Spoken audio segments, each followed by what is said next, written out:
এই ওয়ার্ডের সকল বিএনপি এবং সহযোগী অঙ্গ সংগঠনের নেতৃবৃন্দ উপস্থিত, আমার সামনে প্রিয় এলাকাবাসী, আসসালামু আলাইকুম।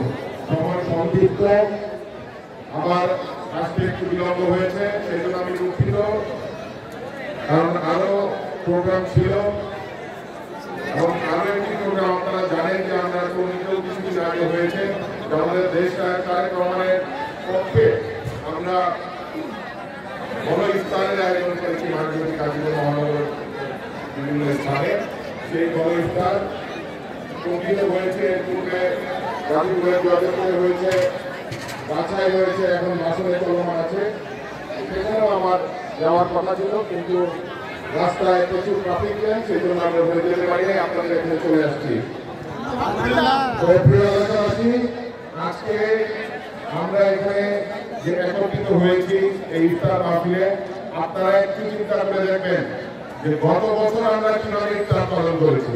খুব বেশি দিন আগে নয়, গত বছর, বিগত 15টি বছর আমাদের বিএনপি নেতা কর্মী সহ আমরা সকলে যারা ছিলাম, আপনাদের সাথে আমাদের সেই একসাথে ইফতার থেকে শুরু করে বিভিন্ন সামাজিক অনুষ্ঠান করার সুযোগ হয় নাই, কারণ দেশে একটি জুলুমবাদ ফ্যাসিবাদ মাফিয়া সরকার ক্ষমতায় ছিল।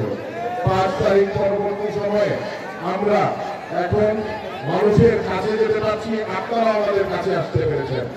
আমাদের প্রিয় নেতা ভারপ্রাপ্ত চেয়ারম্যান তারেক রহমানের নির্দেশনা রয়েছে যে বাংলাদেশের সর্বসাধারণকে সাথে নিয়ে আমরা যেন এই রমজানে ইফতার পালন করি, এবং তারই ধারাবাহিকতায় আমাদের প্রতিটি ওয়ার্ড এবং থানায় যে ইফতার মাহফিল আয়োজন হচ্ছে, সেখানে আমরা সর্বসাধারণকে যারা অসহায় আছেন, সুবিধা বঞ্চিত আছেন, তাদেরকে সাথে নিয়ে আমরা ইফতার আয়োজন করছি।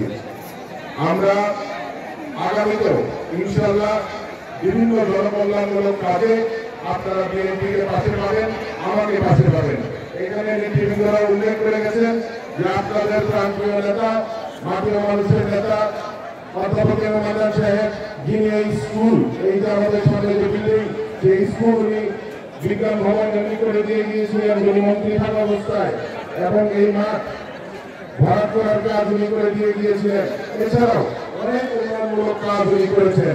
উনি যে পরিমাণ মসজিদ, মাদ্রাসা, স্কুল, কলেজ করেছেন, বিগত 16 বছরে আমরা দেখি নাই তার আরো একটি কলেজ বা স্কুল এই গাজীপুরে হয়েছে।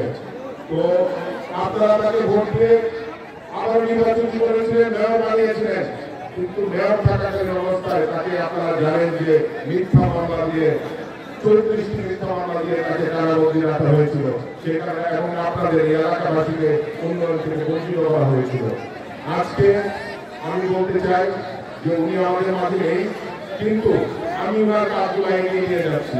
আপনারা যদি সামনে আমার জন্য দোয়া করেন, আমার পাশে থাকেন, আমি চেষ্টা করবো তারা সমস্ত কাজগুলো আপনাদের জন্য করার জন্য।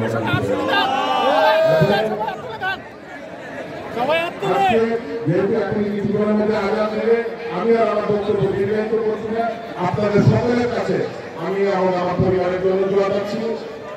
আমাদের দেশ নেত্রী বেগম খালেদা জিয়া গণতন্ত্রের মাতা, যিনি গণতন্ত্রের জন্য লড়াই করেছেন সারা জীবন, তার জন্য আমি দোয়া চাচ্ছি। আমাদের